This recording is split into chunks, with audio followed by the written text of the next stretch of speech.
Right, today we will be making an American car. More specifically, an American land yacht. Now, American land yachts, if you don't know, are characterized usually by the fact that they are ginormous American luxury cars from the 1950s to the 1970s. And they were often exceeding 16 feet long, which is about 5 meters. So these things were massive. They were constructed as luxury cars and usually contained heavy amounts of chrome, large comfy seats, and soft suspension, which provided a smooth boat-like ride. However, the perception of a land yacht underwent significant transformation during the oil crisis of the 70s. The term rapidly acquired negative connotations, being that the cars had many problems, such as excessive size, unwieldy handling, vague steering, and notoriously poor fuel economy due to the fact that they used giant engines that produced basically no horsepower.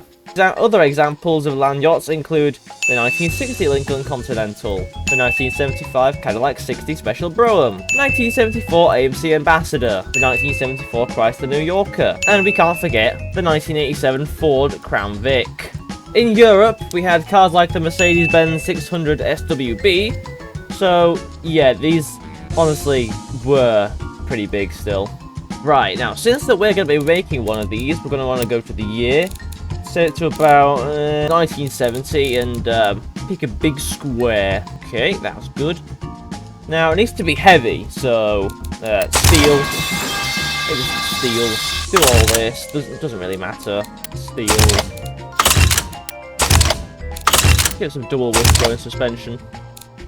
Definitely needs that. Front length. There we go.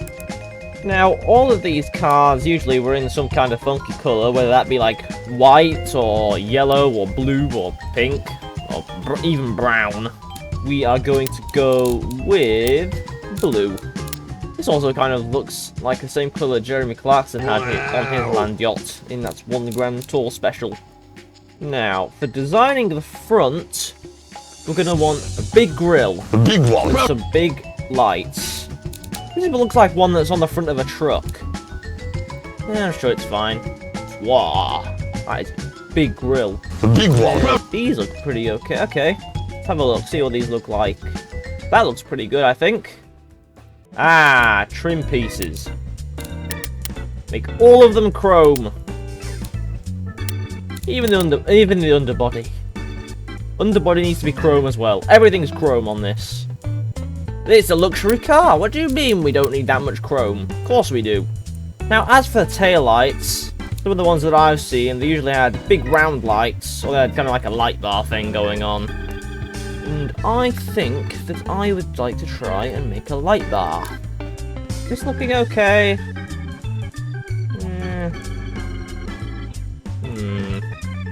Okay, those have been set to reverse lights. Oh my god, they're sticking out. It's fine. I do not care in the slightest. As long as it's luxury, I'm sure it looks fine. Right. Let's get an aerial on this. There, straight aerial. So, now I think we just need to add some more chrome. That seems to be just about all we're missing. Okay, just add some chrome.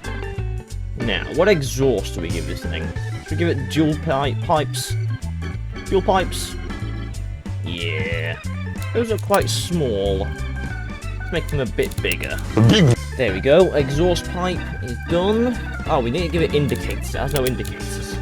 There we go. Now, everyone will know which way we are turning. Okay, this thing is looking spiffy, if I do say so myself. Now, as for the wheels, you want something that looks very opulent. That means we need to go to the luxury. That looks like shit. Right. Get me a wheel. No. White wall. There we go. Found it. Got it. Right, that's good. White wall tyres. the peak of luxury. A different colour of rubber. Okay. No, now it's time to do the interior. Kind of forgot about that bit. Oops. Well, I suppose we better get to it. Look at the beige interior. So beige and brown.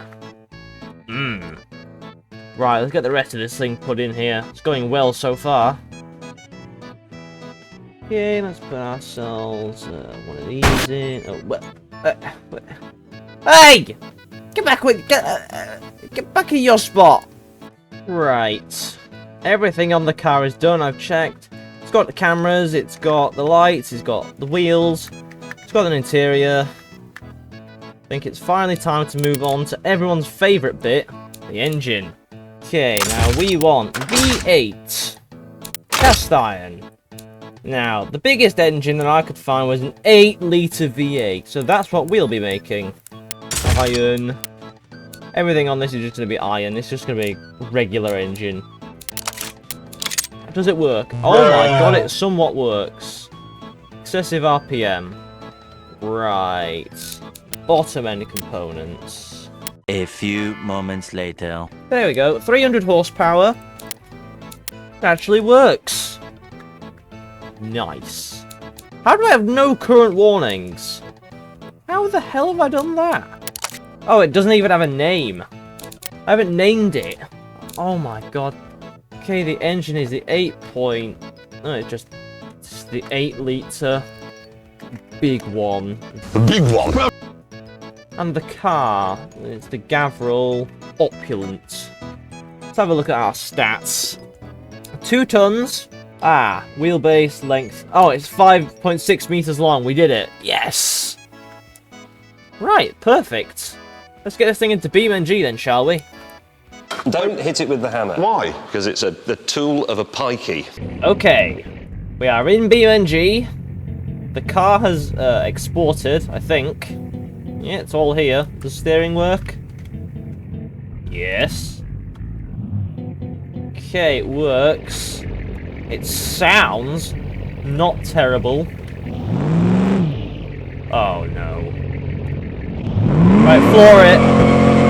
Oh my god, the noise!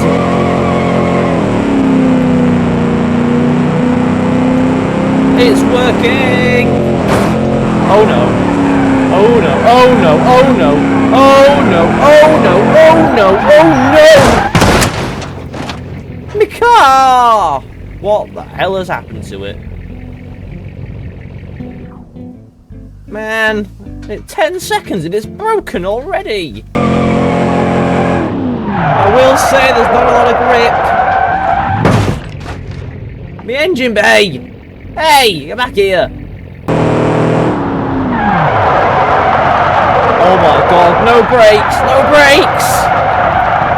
This is me full braking, by the way. Woof! This thing's brakes are poo-poo. Maybe I should have listened when it said that the brakes weren't good, and that the grip wasn't very good. Nah, I'm sure it's fine. All of that noise, for no power. This does not feel like 300 horsepower. Then again, this thing weighs like 2.5 tons. This thing's turning circle is yes. This thing doesn't have a turning circle. I get it's supposed to be a land yacht, but even a boat could turn faster than this thing. Right, let's give this thing a go on an actual motorway. Let's see if this thing can reach a speed that is more than 100.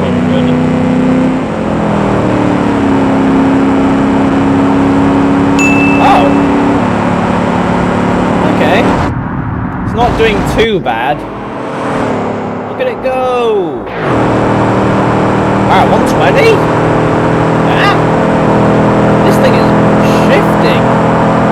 140. Turn! Nice skid! Slow down! No! Wall! Wall! And the engine bay is gone again. Turn. Not turning. bent it in half! And everything in the front is gone. How is the wheels like gone up inside the car? Oh no. I think this is enough testing. I think we've concluded our test that this thing can't turn and it can't stop. So let's take it onto a racetrack where there's a lot of turns and a lot of stopping required. 2,000 years later. Okay, we're at the track. Let's see if this thing can put in a half-decent time. I'm not betting on it, but, you know, it might do something good, maybe. You never know, it might beat something.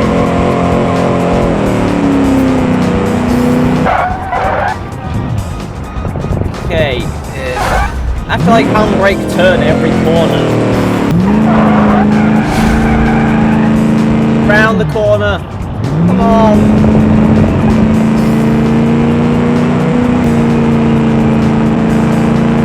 And go. That doesn't mean spin.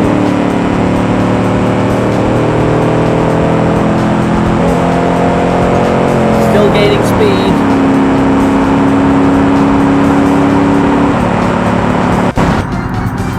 It is still surprisingly quiet on the inside, right. Here, we need to start braking now.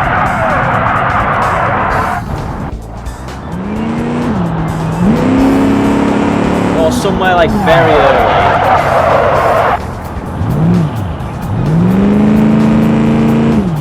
Right, and round the corner.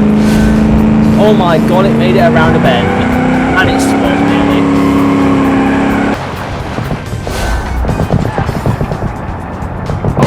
Oh. We didn't lose a wheel, we're still fine, we can make it. We have 3 minutes 30. And across the line. 21st. Where is that on the leaderboard? 4th to last. Stop! No!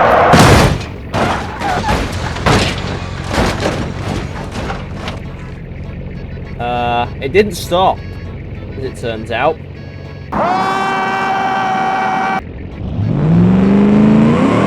Let's see what kind of top speed this thing can actually get when it finally moves away. It's still moving. I don't think this thing can actually reach the 150 top speed that I set for it. 140. 143. No, 143 is this thing's absolute limit. My god. The speed.